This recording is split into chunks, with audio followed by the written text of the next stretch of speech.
being burned out on One Piece after reading like I don't know 50 volumes back to back? Getting caught up on it. I'm up to volume 106 right now. I know there's like weekly chapters that I really should start reading, but like right now I'm taking a break. I finally, after reading like several real books, have finally moved on to another manga. I finally can talk about something else, something that isn't One Piece, something that isn't like something that everyone else is talking about. Something a little bit more like I hate to call it niche because I believe this is a classic in its own right, but anyway, I'm not entirely sure like what the history behind this title is, or like where it was published, or like the Drifting Classroom, right? Like this is apparently like some classic horror manga that predates Junji Ito. I think he cited this as like a big influence on his work, and I could totally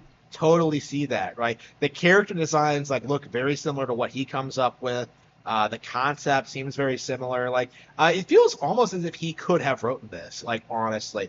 But there is definitely like one big glaring reason he couldn't have, like uh, the pacing, right? Reading the Drifting Classroom and like seeing like the paneling of the panel work, right? Seeing how like the author takes his time to like emphasize like all the ridiculous concepts, like oh the school just disappears, well where did it go, it's now in a wasteland, oh like they don't have connection to the outside world, right? Like they have to like store their food supplies, people are going crazy, right?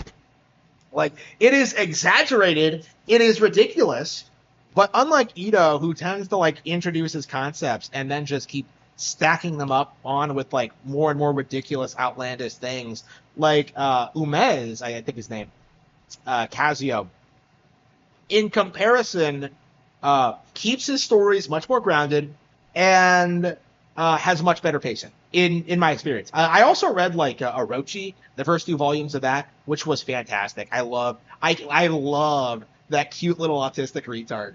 Like, oh, I'm gonna help, and things are gonna get worse. Like, I love Orochi. She's adorable, even though she's a menace. But like, yeah, love the Orochi. So, reading this, I definitely get like the same kind of vibe from it. You can definitely tell the same person wrote it, right? You have like that same kind of grounded premise, right? Where like the kid like fights with his mom. Like you get this really extended sequence of like setting up their relationship, him running out on her, like her telling him not to come back, and like you really get the impression they hate each other at first, but then like the story develops and you really understand that like no, like they care about each other a lot. And like I don't think I've ever read a manga that like went into such depth, detailing how those kind of arguments play out. Because like we see him like fight with her a couple of times, right? We see like the typical dynamic between them, and like it really does feel like the relationship is toxic or whatever. But then like we get our expectations subverted, and then we see like the crazy freak out session, like what happens when like he disappears, right? What happens like after she begins like realizing something is wrong, and like you do get this, it makes it feel a lot more real in that sense. Like it has some real weight to it. Like I was kind of surprised because I felt like the characters were shallow, and they are in a lot of ways, right? Like a lot of these a lot of these kids just exist to be killed in like horrifying ways. But like uh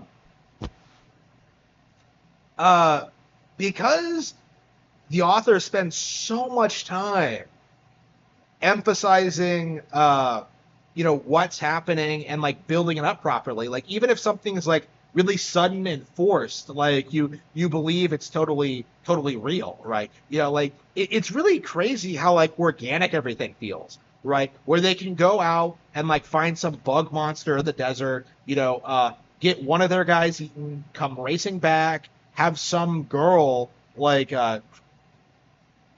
take over the school, like demand to have an election. They get into some kind of confrontation, like like it all feels like ridiculous and could have felt contrived in its own right, right? But it doesn't. Like it all flows very, very naturally, and it all like uh, develops organically, even if it feels like some concepts come out of nowhere, right?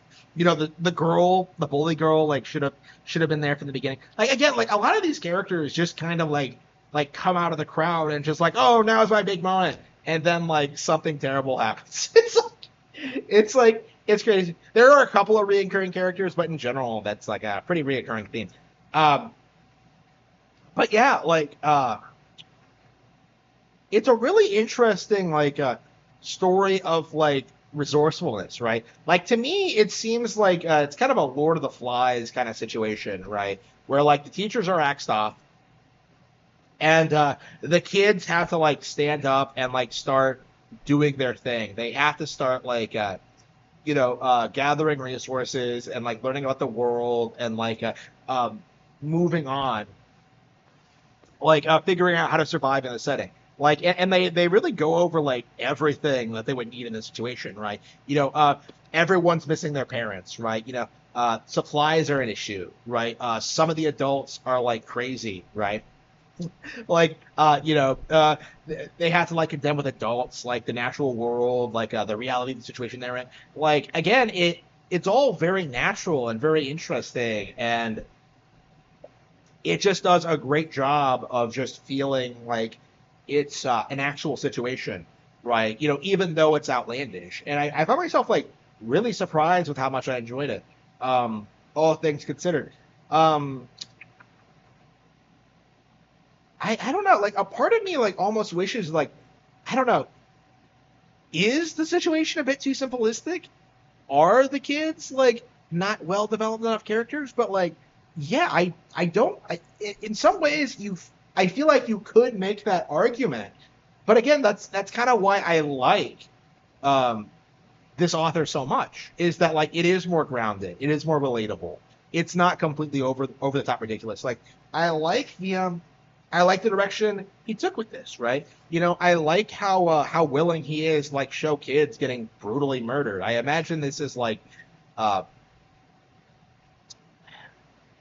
this is something that would never get published in America in this way because of just how yeah, right off the bat people are getting killed left and right. Right? It is like a dangerous situation, right? Like it's way more intense than like what you would typically see from like any Western production, I think. But that's what makes it interesting, I think. And yeah, there's two more volumes to go after this. They're fairly long. I don't know, like maybe I should have read them all before I gave a review on it because I don't know. I felt the same way with like Twilight Princess when I reviewed that like should I have read more before? But anyway, um, I am really enjoying this series, and I intend to get through it in the next couple of weeks. And hopefully, I will be able to get through Orochi as well. That really want to get through all of that. And yeah, until next time, thank you.